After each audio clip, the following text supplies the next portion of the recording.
premier contact se fait par un étrange îlot semblant flotter sur la mer de corail. Les pins colonnaires et les cocotiers qui se dessinent en silhouette sont les symboles de ces lieux. Et le voyageur initié interprétera immédiatement ces arbres comme son entrée en Nouvelle-Calédonie.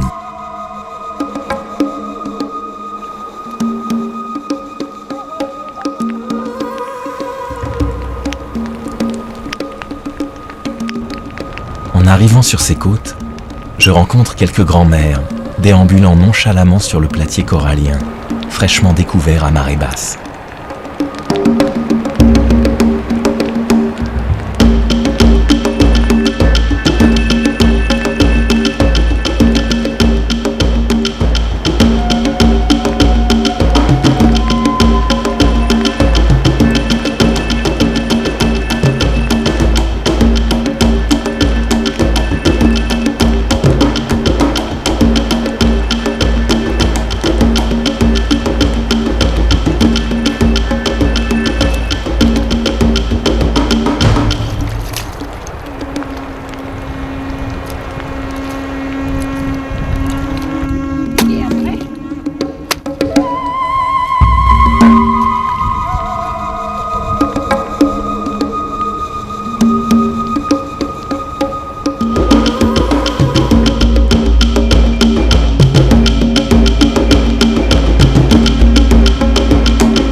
À quelques mètres du rivage, habitent les tribus qui appartiennent au clan de la mer. Ce sont les protecteurs du littoral. Et la population des clans de la montagne compte sur eux, depuis toujours, pour préserver l'abondance des ressources et l'équilibre d'un écosystème fragile.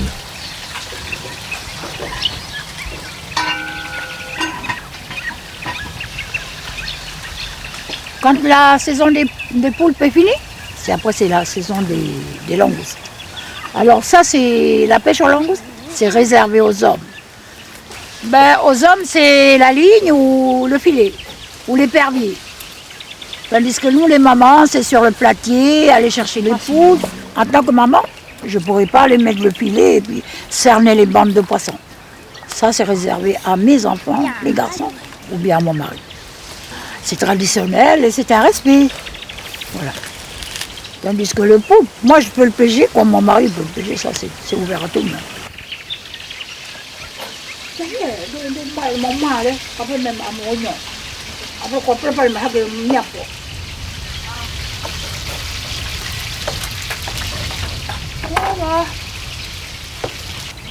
On a seulement l'îlot qui est en face de nous en bas. C'est comment on appelle, c'est un îlot protégé. Les gens ils vont se promener, regarder, mais il y a du poisson mer. On ne va pas à la pêche. Tandis que le récif est là devant moi, là. Ça, c'est ouvert aux gens de la tribu. Et ça serait bête que les gens d'ailleurs ils viennent pêcher devant nous. Si on n'est pas là, ça passe. Mais quand on est là, non.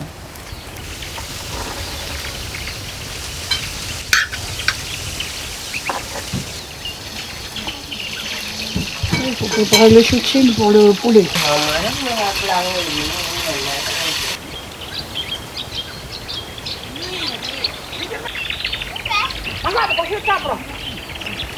Ça c'est mon petit-fils. Ah mais bonjour.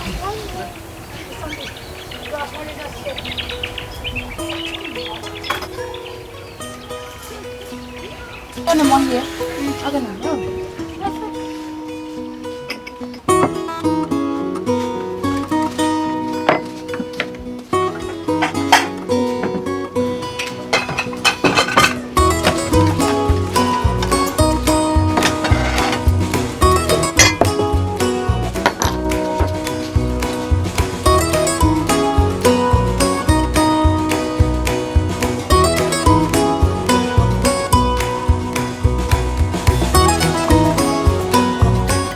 C'est vrai que la mer, elle me donne à manger, elle me donne du poisson, elle me donne les poules, elle me donne l'air pur, tout. Et la nature aussi. Parce que comme j'aime les plantes, puis je vais planter. C'est là que je ramasse un peu les maniocs, les patates douces, les ignames. Et là que je vais faire le jardin. Ange me mia po. Voilà. Que me njuma me mia po. Voilà. Mare fango. Macaroni. Allez, go.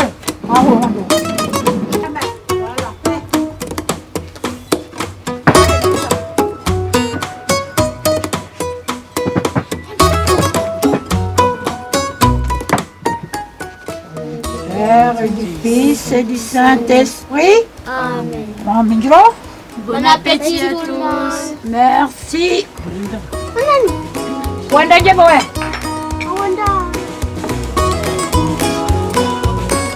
Ça va?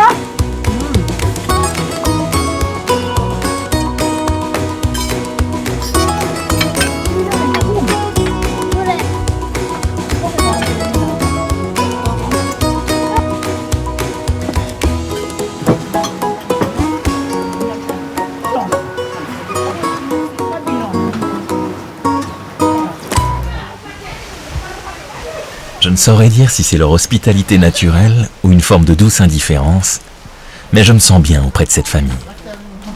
La confiance s'installe, l'intimité se dévoile, et me voilà convié à rester pour un moment de partage à l'ombre des cocotiers. On va aller chercher des feuilles là-bas. C'est Marinano.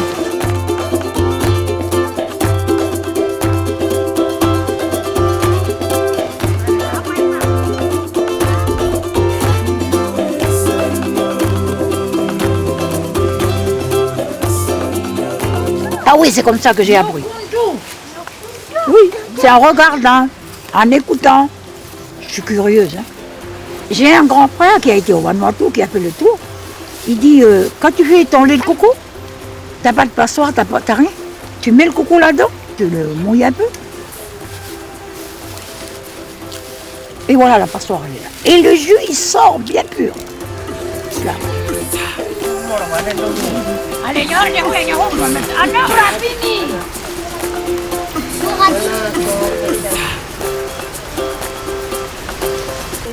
Avec les feuilles, on tresse. Avec le bois du cocotier, on peut faire la case. On peut même tresser les feuilles pour recouvrir la maison. Le cocotier est un arbre complet. On mange les fruits, on mange le cœur, on construit la case avec le bois, on tresse les feuilles. Bon, il donne tout le cocotier. Je peux dire tout ça sur le cocotier parce que c'est un arbre qui est propre à tout le monde. Je veux livrer ce que je connais sur le cocotier. Par contre, il y en a d'autres qui sont tabous, que je ne pourrais pas dire.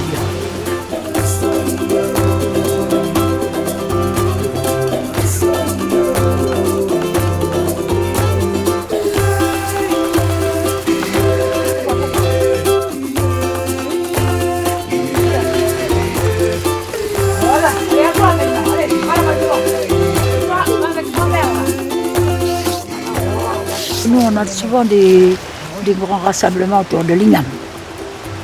Et c'est là qu'on donne, et c'est là qu'on reçoit. Vous pouvez filmer mes INAM, elles sont à moi, pas à mes enfants. Ce qui est à moi, je peux le montrer, mais pas à mes enfants. C'est quelque chose qui appartient à un clan, qui appartient à une famille. Si tu n'as pas d'INAM, tu n'es pas un homme, tu n'es pas une femme. Mais je dirais que dans une coutume, c'est très important l'INAM. Plus important qu'un sac de riz ou un sac de sucre ou 1000 francs, ou je ne sais pas. Si je n'ai pas d'igname, je ne me sens pas à l'aise à aller à la fête de l'igname. Il faut que j'amène toujours une igname. Et mes enfants, chacun a son igname. Très important l'igname.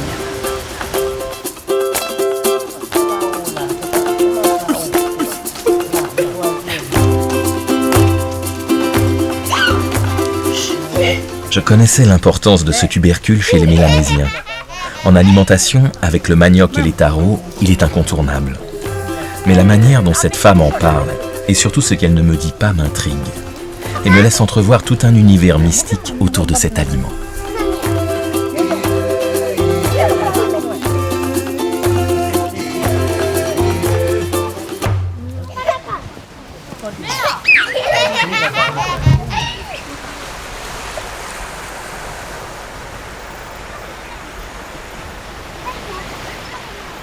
En suivant les enfants sur la plage, j'ai le temps de repenser à cette première journée. Et combien déjà je me laisse toucher par la convivialité de ces gens et leur simplicité.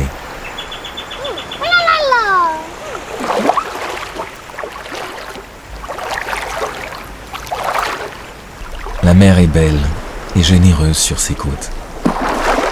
À voir ces hommes et ces femmes venir pêcher leurs poissons comme l'on cueille un fruit, je me trouve rempli d'une profonde douceur de vivre, qui me fait penser à un temps perdu ou oublié. Le temps où il régnait entre la nature et l'homme une forme d'équilibre et d'évidence. Un temps où la générosité de l'une passait par le respect de l'autre. Un temps largement révolu, mais dont il persiste de ci de là de par le monde quelques exemples vivaces.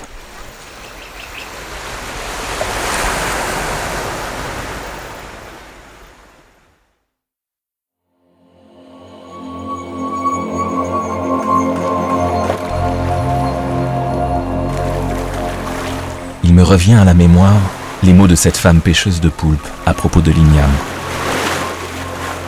Comme une porte qu'elle aurait entr'ouverte, je n'attends que le moment de la pousser pour découvrir ce qui fait de cette racine l'objet d'un culte.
Avant de pouvoir progresser plus avant sur ces terres, j'ai besoin d'être initié à quelques fondamentaux.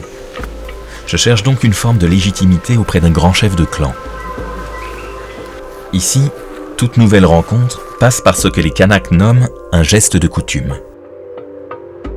Ce rituel formel consiste à déposer aux pieds de son interlocuteur, avant de formuler toute demande, une sorte de don symbolique, sous la forme d'un morceau de tissu et d'une monnaie. Ce geste ouvre un espace de parole et d'écoute. Il marque un respect et un temps suspendu entre les deux personnes.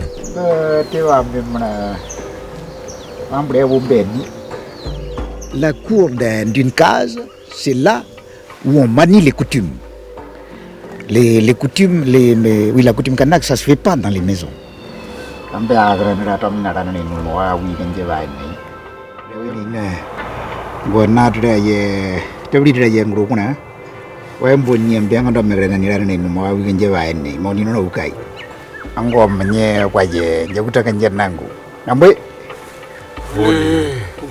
La vraie coutume, c'est la parole.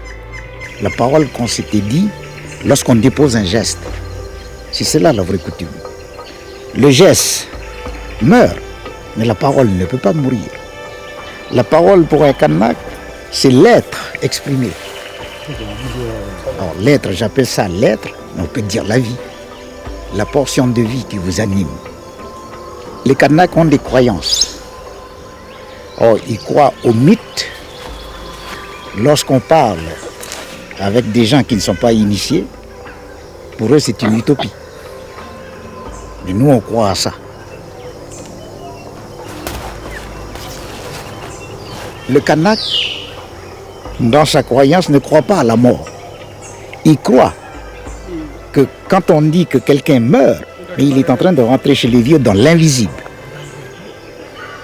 Il laisse le corps à la terre, c'est ce que l'Européen appelle la mort. Mais le Kanak, il n'est pas mort, il a laissé son corps, mais il est parti avec la forme de son corps et les pensées qui composent la forme de son corps. Et ils sont là, ils nous regardent.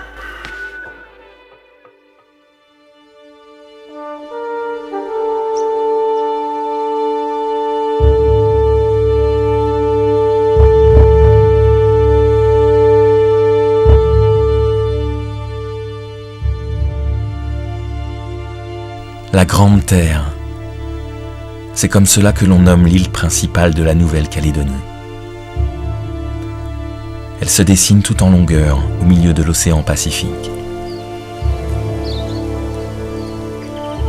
L'épine dorsale montagneuse qui divise l'île en deux est l'habitat des clans de la montagne.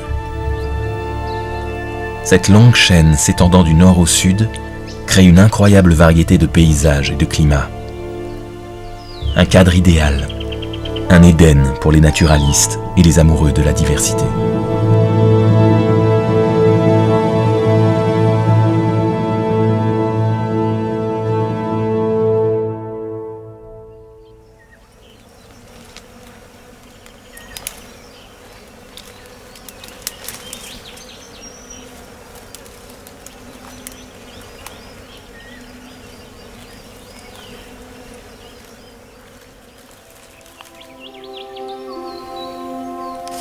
En dépit des apparences, chasser, comme pêcher, n'est jamais un loisir pour un Kanak. Prendre une vie est toujours motivé par un besoin de subsistance, même de nos jours.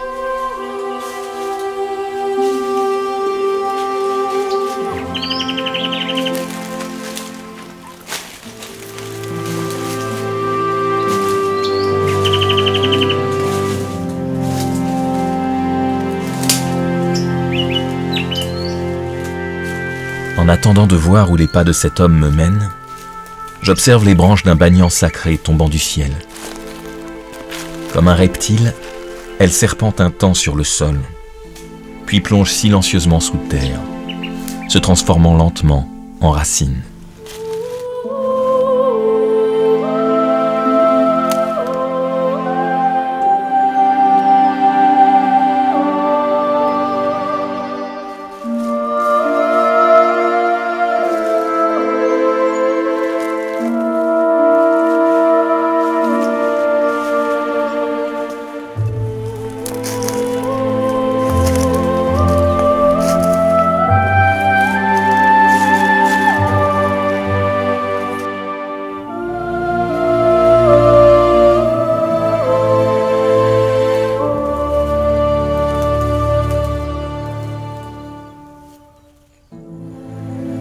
Depuis la profondeur des vallées jusqu'à la crête des montagnes, l'homme Kanak a depuis toujours chassé le gibier de ses forêts. Les canards sauvages, les gros pigeons comme le notou ou la mythique chauve-souris géante qu'on nomme ici roussette sont toujours convoités. Mais désormais, c'est le cerf qui est pris en chasse.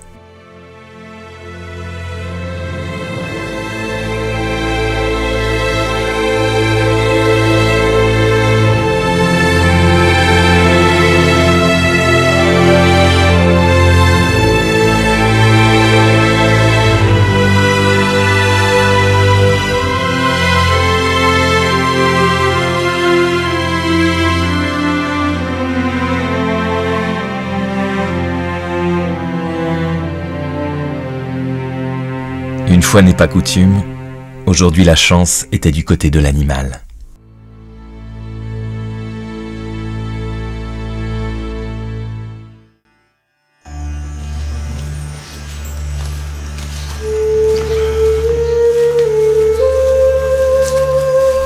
Le chasseur rencontré plus tôt m'introduit auprès d'un ami à lui et me laisse les suivre jusqu'à un lieu caché au cœur de la forêt.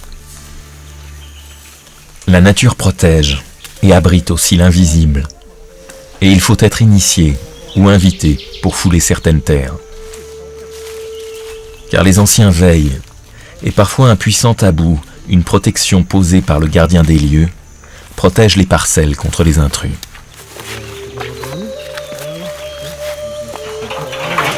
Sans guide, je n'aurais probablement jamais trouvé cet endroit. Sans permission, je n'aurais jamais pu pénétrer en son sein.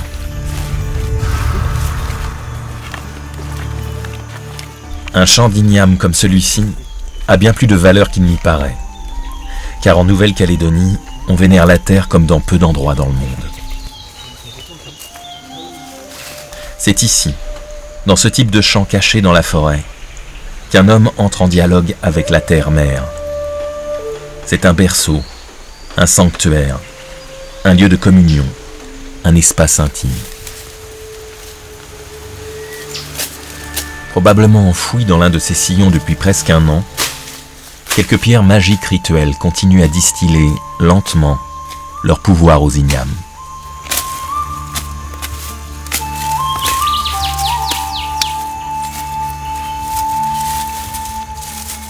C'est avec beaucoup de respect qu'on le manipule, l'igname.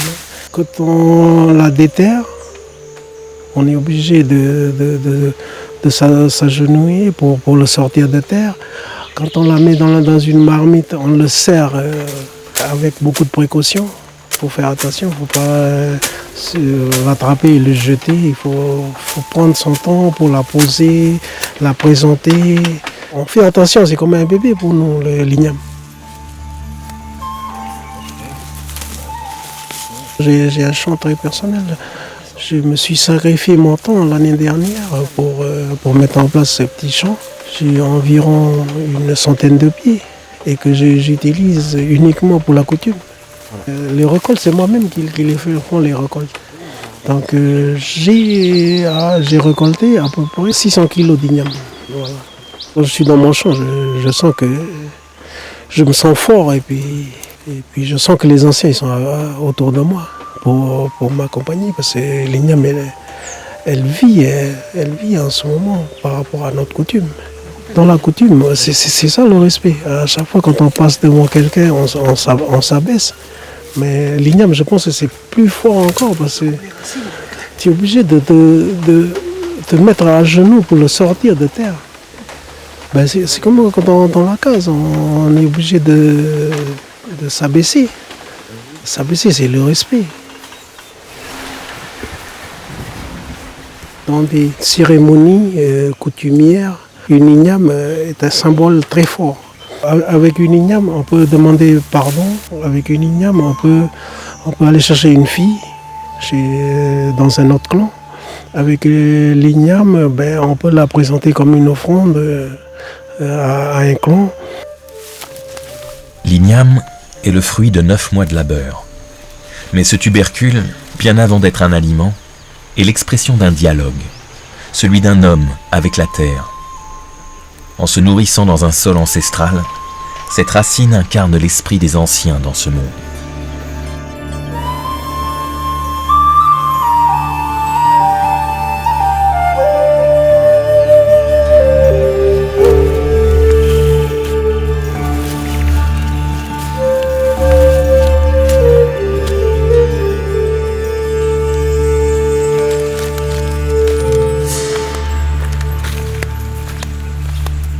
À la différence de l'homme européen, c'est que nous, de par nos citations généalogiques, nous appartenons à la terre. Tandis que l'Européen, c'est la terre qui lui appartient. L'Européen, il peut vendre une parcelle de terre et aller s'acheter ailleurs. Tandis que l'homme kanak, de père en fils, il faut qu'il vit là parce qu'il appartient à cette parcelle définie par sa citation généalogique. C'est ça la différence. Et comme toute la Calédonie appartient à chaque clan, traditionnellement, c'est pour cette raison qui fait qu'on est attaché à ça, à cette terre.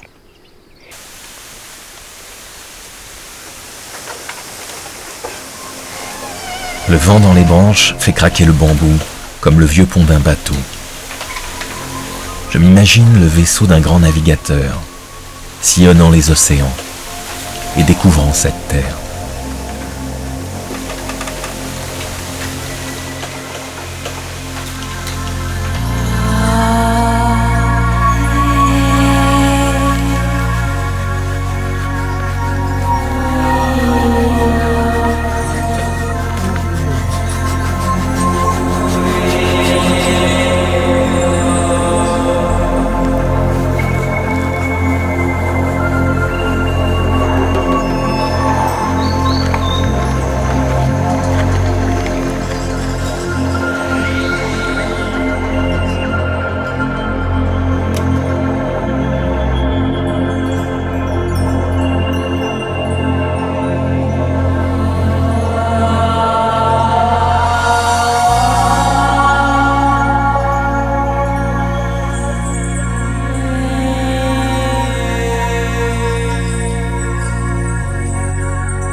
Le long des routes, il n'est pas rare de tomber sur des cimetières sans clôture, souvent accompagnés d'une petite église en surplomb.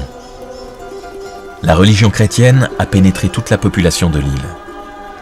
Comme j'ai pu le remarquer à maintes reprises au moment des repas, les Kanaks sont pieux et ils font cohabiter, dans un syncrétisme réussi, leur croyance ancestrale et le culte chrétien.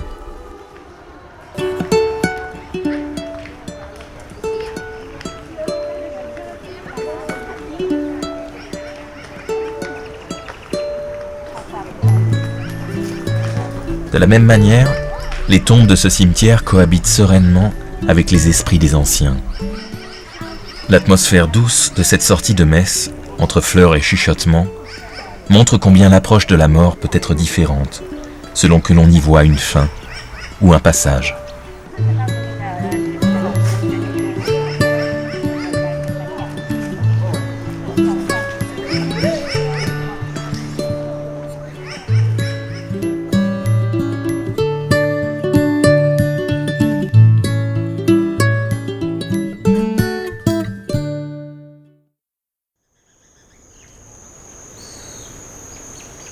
Les racines de la culture kanak plongent profondément dans l'histoire de cette île. Mais les bouleversements engendrés par l'arrivée des colons français au XIXe siècle ont été particulièrement traumatisants. Je demande une audience auprès d'un grand chef pour mieux comprendre cette période. Je suis reçu dans la grande case, caractérisée par sa flèche fêtière plantée en son sommet. Symbole du clan et lieu de la parole entre les familles, la grande case est l'ancre qui maintient le clan à sa terre.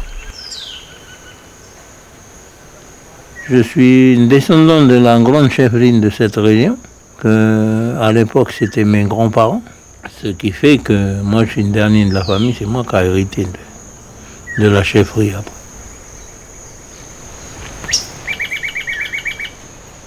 Vous savez qu'en 1878, nos grands-parents ont été chassés de leur terre. Ils sont remontés vers la chaîne centrale, dans les forêts en haut, ils ont créé quelques tribus là-haut. Et puis vers les années 1881-82, c'est juste à cette époque-là qu'ils ont commencé à créer les réserves. Les réserves, pourquoi? Les réserves, c'était créé pour parquer tout le monde, tous les indigènes, tous les Kanaks dedans. Parce qu'à cette époque, on considérait que le Kanak n'avait pas besoin de terre, et puis il était considéré comme un animal. Mon grand-père a vu qu'ils étaient trop nombreux là-haut pour le peu d'espace qu'il y avait. Alors lui, il a dit, écoutez, moi je vais descendre bâtir ma case plus bas. C'est en descendant de Grand Coulis qu'il a trouvé que cet endroit ressemblait beaucoup à où il avait sa case dans le royaume avant. Il a d'abord choisi l'endroit pour faire cette case, qui sert de lieu de réunion et de rassemblement quand il y a un différend entre deux familles. Entre deux clans, ça se règle coutumièrement ici. Disons que c'est un tribunal coutumier. Puis une fois qu'il a fini de créer l'espace, il a fait planter ses pins de chaque côté, sapins, pour bien marquer l'emplacement. Donc chez nous, on symbolise et représente l'homme, le sapin, et le cocotier, la femme. C'est ce témoignage vivant qu'on a encore aujourd'hui. Vous allez redescendre vers le nord ou vers le sud, vous allez apercevoir des pins colonnaires, des sapins et tout. Et là, ça prouve l'origine ou l'existence d'une tribu ou d'un clan ou d'une famille à l'époque avant la colonisation. Quand tu es Kanak, tu es originaire du pays, tu es le premier occupant de cette terre.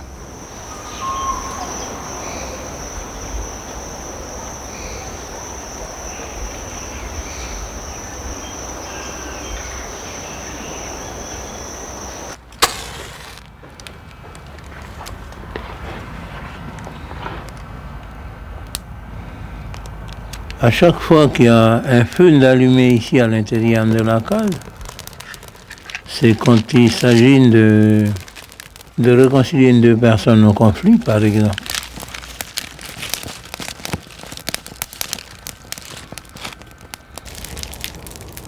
Vous savez, souvent quand on se dispute, on est dans les ténèbres, quand on ne sait pas ce qu'on fait.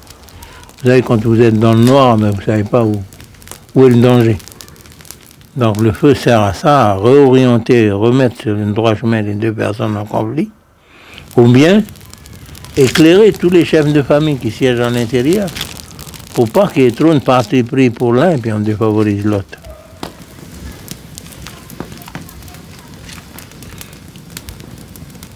Toujours qu'il y ait une bonne répartition des choses bien égales.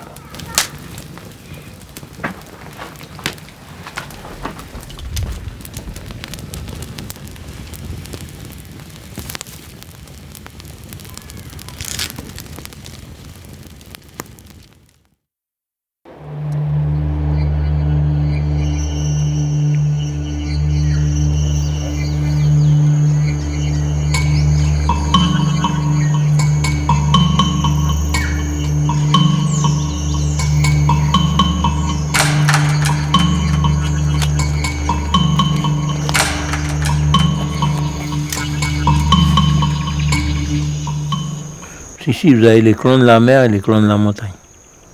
D'ailleurs, à l'époque de nos vieux, de nos ancêtres, on ne faisait pas comme on le fait aujourd'hui. À l'époque de nos vieux, il fallait demander l'autorisation avant d'aller pêcher. Par exemple, moi, je suis de la montagne et puis vous faites partie du clan de la mer. Ben, je suis pertinemment obligé d'aller vous demander l'autorisation. Hein, c'est normal. Vous êtes au bord de mer en bas, c'est vous qui êtes le gardien du littoral, qui protégez toute garde-manger et qui fait qu'il y ait toujours eu du poisson. Donc c'est normal, je vous demande l'autorisation. Tu peux aller pêcher, mais seulement tu pêches suffisamment assez pour toi, pas plus. Pourquoi pas plus? Mais pas plus, parce qu'il faut aussi que tu penses à celui qui va venir après toi.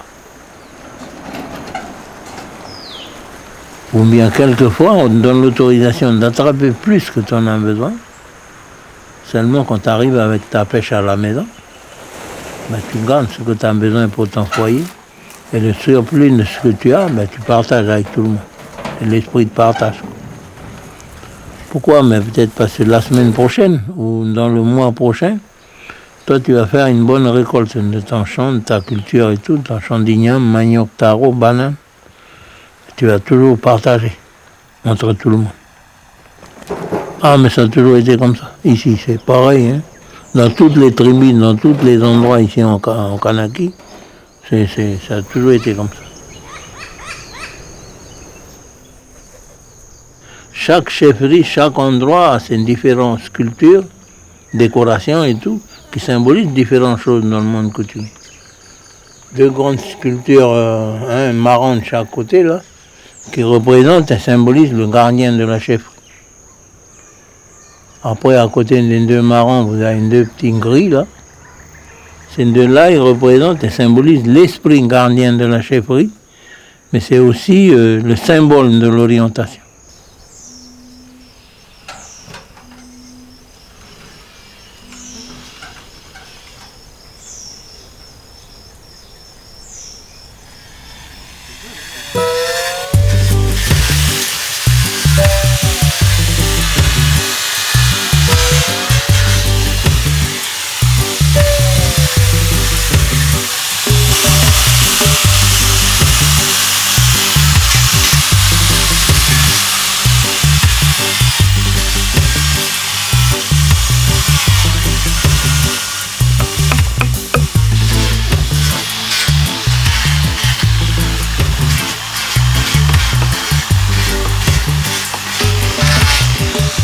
Être sculpteur chez les Kanaks n'est pas obligatoirement une question de vocation. C'est une activité qui se partage et s'apprend à l'occasion de visites chez les oncles ou lors de rassemblements dominicaux. Les sculptures renferment toutes sortes de codes et de symboles, un langage que seuls les initiés maîtrisent. Le bois sculpté est partout présent dans la grande case. Le seuil, les linteaux ou le chambranle de l'unique porte en sont systématiquement pourvus. Sans oublier tout en haut, la flèche fêtière, symbole de la chefferie et identité du clan. Mais la plupart du temps, c'est une activité de plaisir qui permet aux familles de gagner quelques francs pacifiques. Quelle qu'en soit leur motivation, consciemment ou pas, travailler le bois installe cette famille dans une tradition vivace et finalement les inscrit dans une continuité pas si éloignée de leurs ancêtres.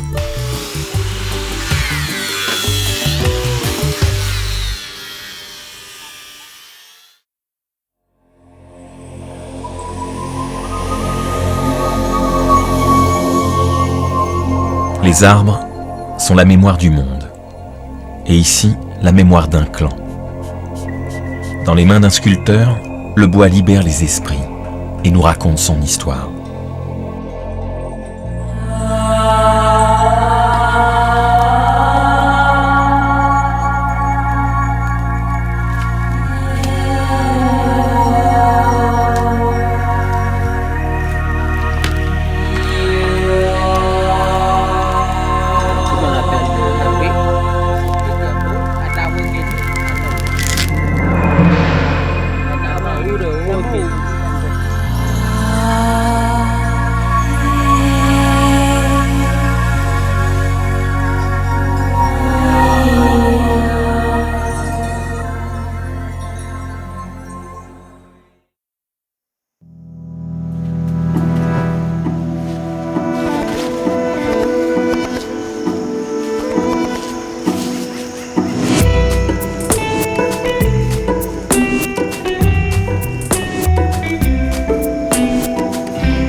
La côte est de la Nouvelle-Calédonie est beaucoup plus luxuriante et tropicale que le côté ouest de l'île, composé, lui, de grandes plaines dédiées à l'élevage.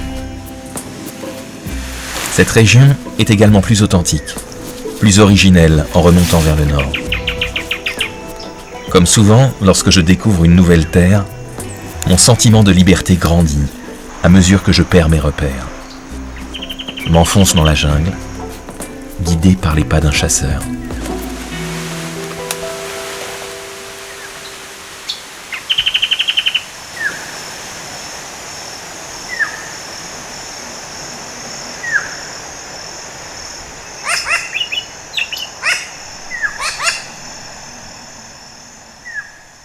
Moi, pour pêcher la crevette, je pêche juste ce qu'il me faut pour pouvoir manger ce soir et demain. Et après, je laisse et le jour d'après, je vais chasser pour avoir de la viande.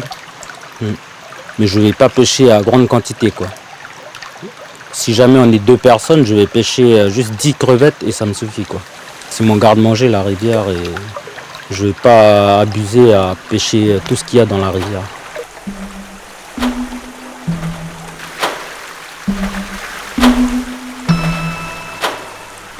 Nous, dans le monde kanak, on sait qu'il y a des esprits, on a des esprits dans les forêts, dans les rivières, tout ça. Et ça peut arriver que si on part chasser, si on abuse un peu trop, les esprits de la forêt, ils vont faire pour qu'on ne retourne pas à la maison. Ici, on a l'habitude de dire qu'ils sont toujours là avec nous, ils sont morts, mais ils sont toujours là avec nous, autour de nous. Ils nous voient, ils nous écoutent tous les jours et ouais, ils sont toujours à côté de nous, quoi.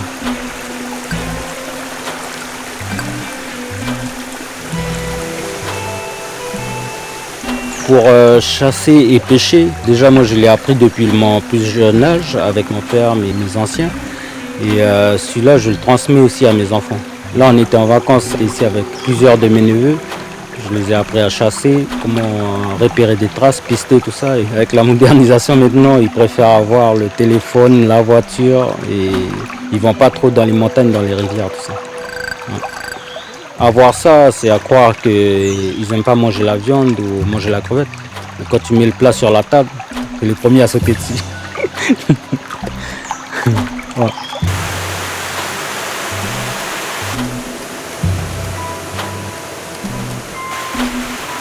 Pour moi qui reste ici à la tribu dans les terres, je me considère plutôt comme chasseur en premier. Ouais, je chasse tout ce qui est moto, roussette, tout ça, dans les périodes ouvertes. Et aussi le cerf, le cochon. La roussette, c'est un chauve-souris elle est comme une chauve-souris bien grosse. Et quand elle déploie ses ailes, elle fait 1 mètre d'envergure. Nous ici, au Kanak, on aime bien manger la roussette. Sur la Grande Terre, on utilise les os de roussette pour faire de la monnaie kanak avec. À partir des poils de roussette jusqu'aux os. Uniquement les os des ailes de roussette. Pas les os de tout le corps. Hein. Voilà. On fait de la monnaie kanak qui est propre à la Nouvelle-Calédonie. Voilà. Et ça fait partie de nos coutumes aussi.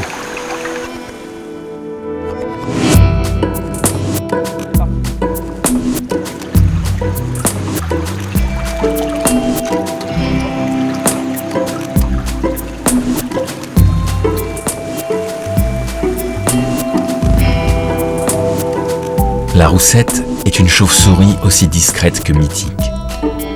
Cachée tout en haut des arbres, elle attend le soleil couchant. Autrefois, les anciens se rendaient sur la crête des montagnes à la tombée de la nuit pour attraper de leurs longs bâtons l'animal en plein vol. En fermant les yeux, j'imagine ce balai d'ombre que je ne verrai jamais. Car les traditions se perdent, et la surchasse fera peut-être un jour de cet animal une légende.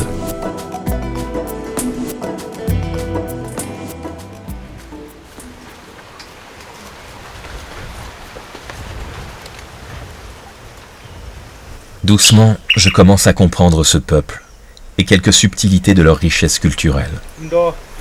Comprendre par exemple qu'il existe une différence fondamentale entre ce que l'on sait et ce que l'on peut dire, ou bien entre ce que l'on fait et ce que l'on peut montrer.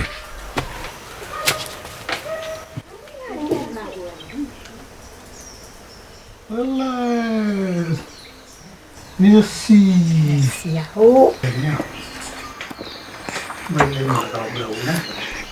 Souvent, pour dire ou transmettre un quelconque savoir à un étranger, il faut être un initié, c'est-à-dire une personne habilitée par son rang et par son clan.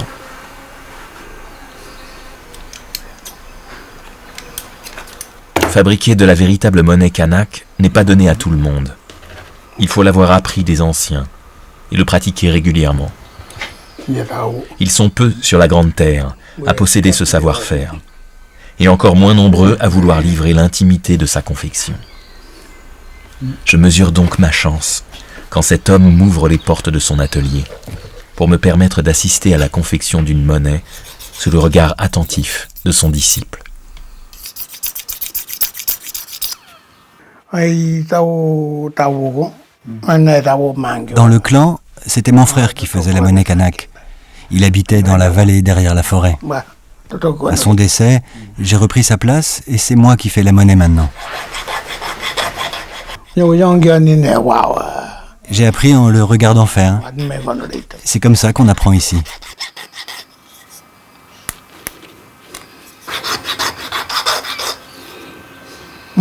On utilise le plus souvent des os de roussette, mais on peut les remplacer par des dents de poisson ou des petits coquillages finement travaillés. On utilise aussi des antennes de crevettes de rivière et aussi des fougères très spéciales qu'on trouve dans la savane.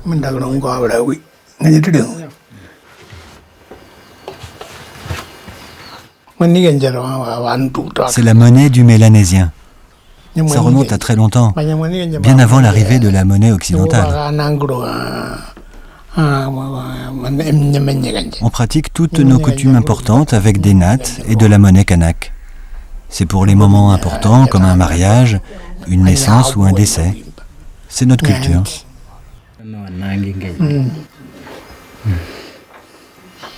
Les gens viennent chez moi quand ils ont besoin d'une monnaie. Je la fabrique en fonction de la demande. Par exemple, on n'utilise pas la même monnaie si c'est pour faire un geste de coutume lors d'une naissance ou pour un mariage. Il y a une monnaie pour demander pardon aussi. Je fais en fonction de ce qu'on me demande.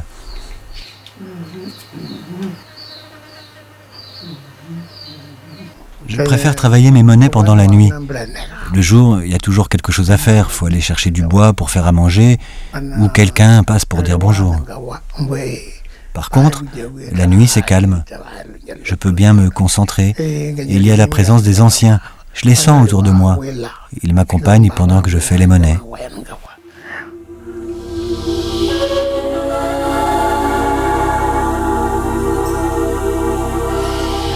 La monnaie kanak est un objet délicat et précieux. Elle se manipule avec précaution, moins pour sa fragilité que par respect pour son pouvoir symbolique. En la déroulant de son étui en écorce de cocotier et de banyan, on peut évaluer par une observation méticuleuse de sa couleur, des éléments qui la composent et surtout sa longueur, la valeur globale qui permettra à cette monnaie de sceller les actes sociaux les plus importants des individus et du clan.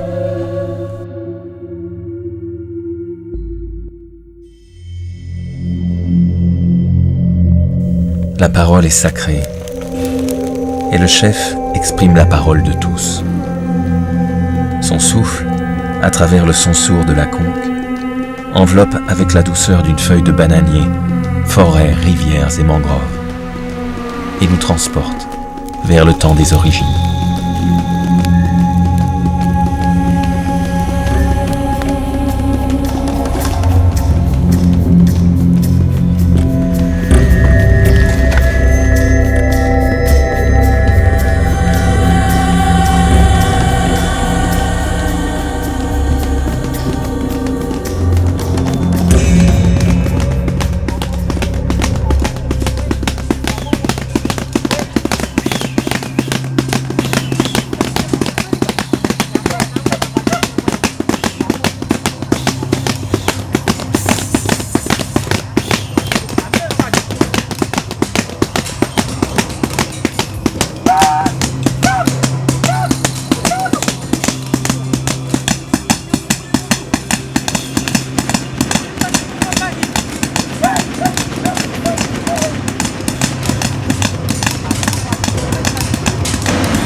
Si l'importance d'une civilisation se mesure à la profondeur de ses racines, l'histoire d'un peuple qui désigne l'igname comme pilier de sa culture en dit long sur les choses qu'il reste à creuser avant de prétendre le connaître vraiment.